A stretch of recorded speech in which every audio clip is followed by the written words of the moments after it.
तर स्पर्धा परीक्षेला विचारण्यात येणारा आणखी एक महत्वाचा प्रश्न पहा, अतिशय महत्वाचा आहे, स्किप करून जा. पहा प्रश्न काय म्हणतो, 10,60,301 या संख्येला कोणत्या संख्येने पूर्ण भाग जाईल. आपल्याला ऑप्शन 4 दिले आहेत आणि हा प्रश्न महापोर्टल 2019 या एक्झामला विचारण्यात आला. हा प्रश्न कसा सोडवायचा पहा. हा प्रश्न कसोट्यांवर आधारित आहे, त्यामुळे आपल्याला या संख्यांच्या कसोट्या माहिती असणे फार गरजेचे आहे. 2ची कसोटी काय म्हणते, दिलेल्या संख्येच्या एकक स्थानी 0, 2, 4, 6, 8 यापैकी कोणताही एक अंक असावा.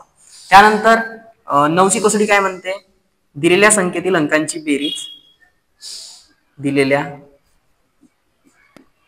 संख्येतील अंकांची बेरीज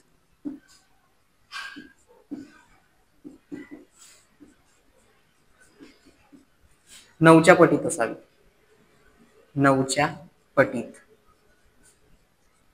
असावी. त्यानंतर 6ची कसोटी म्हणते, तिला ज्या संख्येला 2 आणि 3 ने भाग जाईल त्या संख्येला 6 ने पूर्ण भाग जाईल. आता बघा आपल्याला ही संख्या दिलेली आहे, 2 ने पूर्ण भाग जाण्यासाठी एकक स्थानी 0, 2, 4, 6, 8 यापैकी एक अंक असावा.